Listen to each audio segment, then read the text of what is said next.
Aubrey O'Day, how you feel about the comments she made about Puffy in a documentary?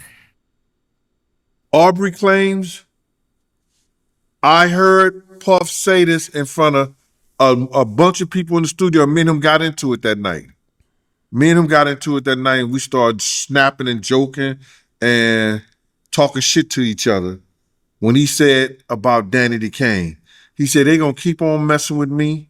Or he said the word effing with me. They gonna keep on effing with me, and I'm gonna when you hear people saying this shit, yo, this shit is crazy. This shit is so crazy right now because I heard him say it. But to know that he was doing it, it's a whole nother fucking thing. It's a whole nother fucking light right now, bruh. He said it. I'ma drug them out and pimp them out to my niggas. They keep fucking with me. And he was talking about Danny DeCane as a Yo, what's up, y'all? It's your boy Mike Geesh, and I'm back again. Hey, man, this Diddy stories after Diddy stories. After this documentary, man, just people just coming out the woodworks. Now, we all know Gene Deal. He been talking about Diddy. He's Diddy's former bodyguard from back in the day. He been knowing him since the early 90s, and he's been out here speaking on telling stories and speaking about Diddy ever since the Diddy allegations started a year ago. So here he is with the Art of Dialogue, and he's speaking about the situation with Aubrey O'Day and her claims on the documentary. As he just said, you just heard him say that he heard Diddy say that they keep messing with him. He's gonna end up drugging them and pimping them out to his homeboys, talking about his group Danny DeCane. Well, if you heard that, bro, why didn't you say something to him about it? But let's continue. Hear what else he got to say. group. He didn't single out any one of them. But to hear that he did it, that shit is crazy to me. We had a big argument and we started talking about each other and what niggas had and what he didn't have. He was calling me, yo, you broke cop. This like, you ain't got nothing I ain't got. I got a watch, you got a watch. I got a ring, you got a ring, I got a chain, I got a home. We went through that whole shit like that. We started talking about his teeth. You understand? I started talking about, him, his breath, everything. We was going at each other. That next day at his house, he said, yo, What you saying, that man breast stank? Gene, that what you trying to say, man? Diddy breast stank, bruh? Let us know. His breast stank. He puffed the magic dragon breath out there. Puffed the magic dragon breath. That's what's going on, bro. Let us know, man. Said his teeth, his breast stank. God, dog, Gene. He called me upstairs and he said, yo, Gene, I couldn't talk to him like that no more in front of people and everything like that. Because I know me and Puff go back from the same gang since 89, 90 when he got jumped in it. You understand? We go back way to that time. So I knew him. You understand? He was like a little nephew. So when he started talking that shit to me, I said, yo, listen here, bro. You don't say shit about me, I won't say shit about you. If you say something, you open up your mouth about me, I'm going to talk about all your green dentures and all that shit like that. We're not playing them games, bro. You said, all right, Gene, cool. You understand? People don't understand, bro. The love and the power I had, not only in Harlem, Queens, I had dudes all over New York City, from the Bronx, everybody that had mad love for me because I looked out. You understand? I made sure, if people needed knowledge and information on certain things, they had a lot of people that was on parole that was in the music business. I used to save guys by letting them know their rights and what the people could and couldn't do to them. So I had a lot of genuine love from a lot of dudes. You don't be around a K. Slay for over 20-something years, a Chance Williams over 20-something years, and be some kind of sucker-ass nigga and was right next to him, doing all their functions, all their situations and everything like that. That boy Gene Deal got around, didn't he? He said he got so much power and so much love around because he done helped a whole lot of people out. Well, if you've helped all those people out, why couldn't you help some of these women out? You helping all the ex-cons and all the niggas. Why you couldn't help some of them women that was fucked up, that Puffy was drugging up and molesting and all the stuff that he was doing? You was around. You was around, bro. As was all these other people that's coming out talking about Diddy.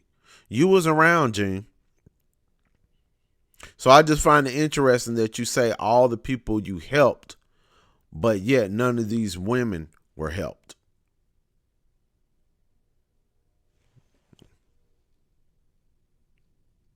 Running security for them, making sure their people were safe in the whole 9 yards.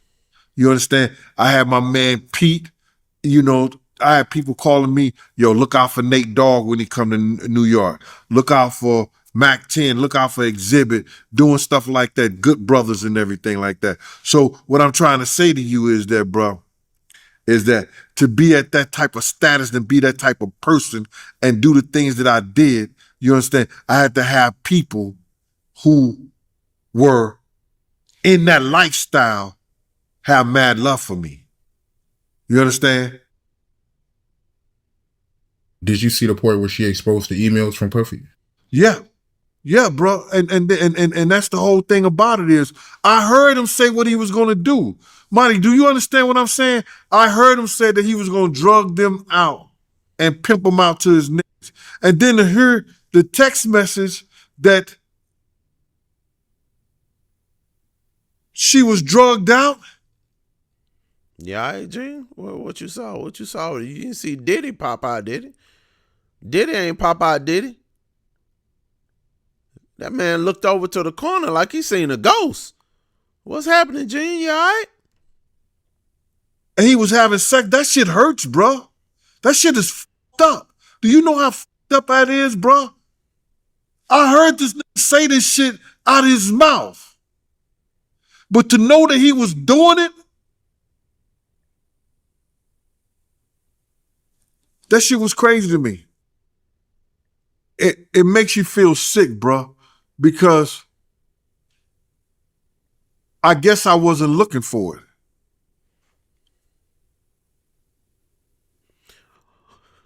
But I don't understand how you weren't looking for it, Gene, when the man said it and you knew how he was.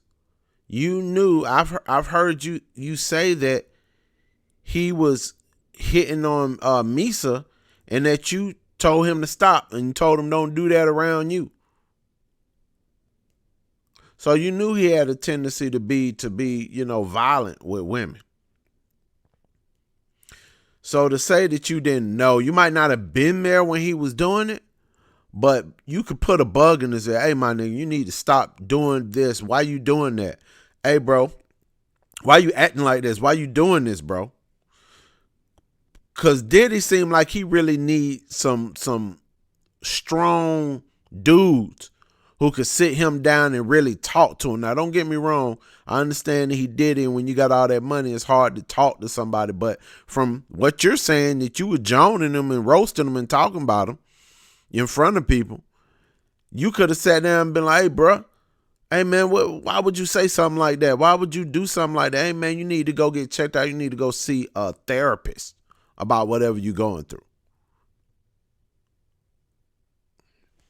Y'all was his homeboys from the jump, from 89, 90, like you said. Should be able to tell him something like that. But let's continue. But to see her pain and to see that she had to experience some shit like that, bro, and then the nigga was doing a lot of that shit right under your nose when the days that you wasn't working or the days that you left early or you wasn't around, this shit is crazy, bro. It's crazy, bro, because he know I wasn't that type of dude. You understand? And he tries everybody. So you say that he would wait till you left, but you knew the type of dude he was. You knew the type of dude he was, and he was definitely doing stuff around you, and you worked for him. You took money from him. Here's the thing, man. When you stand in front of God, on the day that you stand and everybody stands in front of God, that knew what he was doing, but that kept silent, who received money from him, God gonna have something to say about that, bro. And I ain't judging, I ain't nobody's judge. God is the ultimate judge. But you're gonna have to answer to account for the things that you did and for the things that you didn't do. And none of y'all dudes that was around Diddy stopped him or got into his ear on some serious shit, on some real big brother, real uncle shit. Like, bro, come on, bro. Don't do that to these women, man. You know, stop doing what you're doing. I don't feel like anybody did that, because I don't never hear anybody saying that they just went to him and just really sat down and talked to him and told him, get you a therapist or something like that. You know, I don't know. Let's keep going though. He tries everybody. I'm not saying he never tried me. He tried me before. You understand? He tried me by having 2 white girls in the bed with him, and she said, "Yo, Gene, this girl want to do you." I said, "I'm good." We was on a tour bus coming from Texas.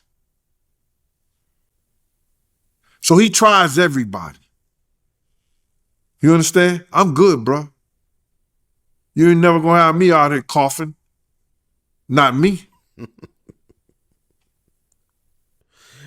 I feel you on that, Gene. I can't even be mad at you on that. He said Puffy be trying everybody. Did he try everybody? Well, I wouldn't have took it either, bro, because I ain't the type of dude that like going behind no dudes. You know what I'm saying? You a woman, you in the bed with him and you talk and Diddy, you telling me that this girl want to do me? No, sir. I'm good. I don't want nothing that you got, bro. There's nothing that you done had, Diddy.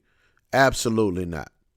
Because I definitely don't want to be coughing in the morning. And if you don't understand what Gene meant, he meant he don't want to catch no STDs. You know, he don't want to have somewhere to make him be coughing.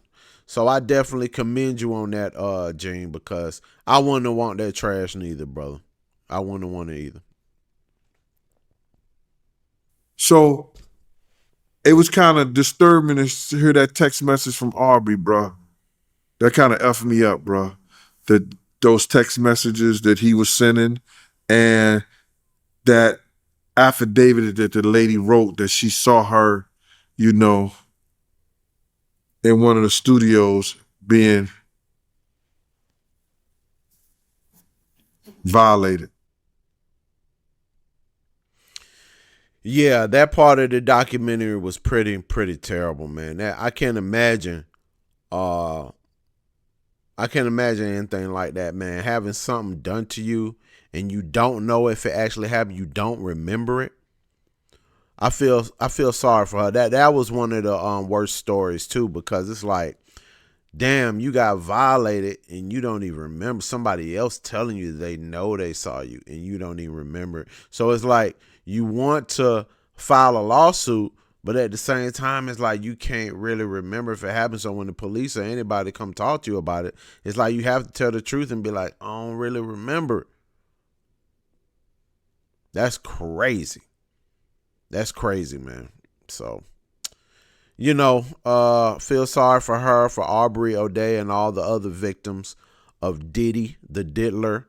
And Gene Deal, he you know, he tell a lot. He reveals a whole lot, but I still think that him and the other people that was around could have done a little more to stop this maniacal fiend that we know now as P.